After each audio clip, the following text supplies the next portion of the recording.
बिस्मिल्लाहिर्रहमानिर्रहीम, अस्सलाम वालेकुम। जी उठा पाकिस्तान में आपको खुशामदीद कहते हैं। हमेशा की तरह हर दिन ऐसे ही हमारी आपकी मुलाकात और ये 2 घंटे हम बहुत सी एनर्जी का, बहुत सारे अल्फाज का, बहुत सी नॉलेज का तबादला करते हैं। कुछ हमारी तरफ से जाती है, बहुत कुछ आपकी तरफ से भी आता है, आपकी सोच समझ भी हमारे सामने आती है।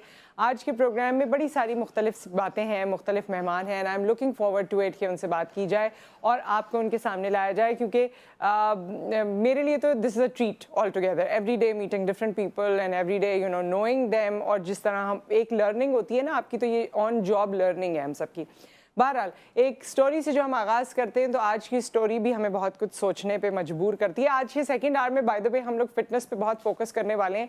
तो वो लोग जिनको बेली फैट का प्रॉब्लम है, ख़वातीनो हज़रात, या कोई और बॉडी पार्ट में आपको लगता है कि जिसको ट्यूनिंग की ज़रूरत है या उसको बेहतर होने की ज़रूरत है, तो अगर एक्सरसाइज से आप ढूंढ रहे हैं उसका हल, तो सेकेंड आवर आपके लिए, आप कॉल भी कर सकते हैं और उसमें पार्टिसिपेट कर सकते हैं।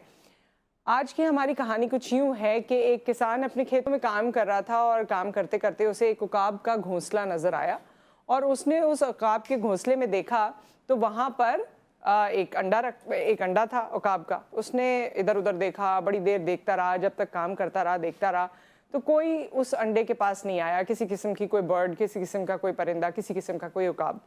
उसको लगा जब काम ख़त्म होने लगा कि अगर मैंने इसे अकेला छोड़ दिया तो इसे कोई नुकसान पहुंचा देगा, तो चलो मैं इसे घर ले जाता हूँ, अपनी मुर्गियों में रख दूंगा, मुर्गियों के पास। वहाँ पर उसने घर ले जाके मुर्गियों के पास रख दिया। थोड़े दिन बाद उस अंडे में से एक नन्ना मुन्ना सा उकाब निकल के सामने आ गया। अब वो आया तो मुर्गियों ने उसके साथ खेलना भी शुरू कर दिया, उसे एक तरह से ऊन करना शुरू कर दिया और उसने अपनी ज़िंदगी मुर्गियों के साथ गुजारनी शुरू कर दी। अब जो मुर्गियों का तर्ज था वही उसका तर्ज था।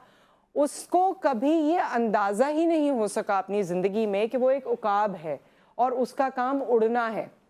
मुर्गियाँ ऊपर देखती नहीं थी, वो भी ऊपर नहीं देखता था, उसे कुछ अंदाज़ा ही नहीं था। बस जिस तरह वो चलती फिरती थी, जिस तरह वो ज़िंदगी गुजारती थी, उसी तरह वो ज़िंदगी गुजारता था और ज़्यादा कुछ सोचता नहीं था, या अपने टैलेंट के बारे में या इन बिल्ट उसके अंदर जो खासियत थी बीइंग उकाब, वो उसे पता ही नहीं थी।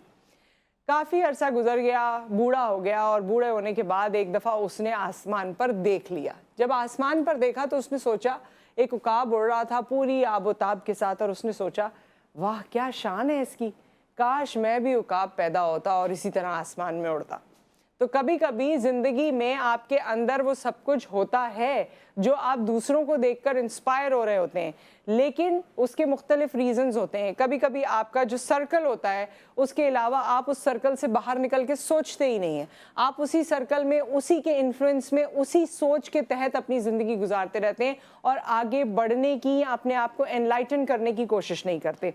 यह हम सब में बहुत से लोगों का अलमिया है। हम अपने कंफर्ट जोन में रहना चाहते हैं, लेकिन वो कंफर्ट जोन कभी हमें आउट ऑफ द वे जाके तरक्की नहीं दे पाता। तो कंफर्ट जोन से बाहर निकलें, अपने आप को पहचानें, अपने लिए मुख्तलिफ चीज़ें करने की कोशिश करें। कभी कभी वो खासियत, वो बात आपके अपने अंदर होती है, सिर्फ आपको उस कंफर्ट जोन से निकलना होता है, सिर्फ अपने अंदर को पहचानना होता है और फिर आप वो हासिल कर लेते हैं जो आप हासिल करना चाहते हैं।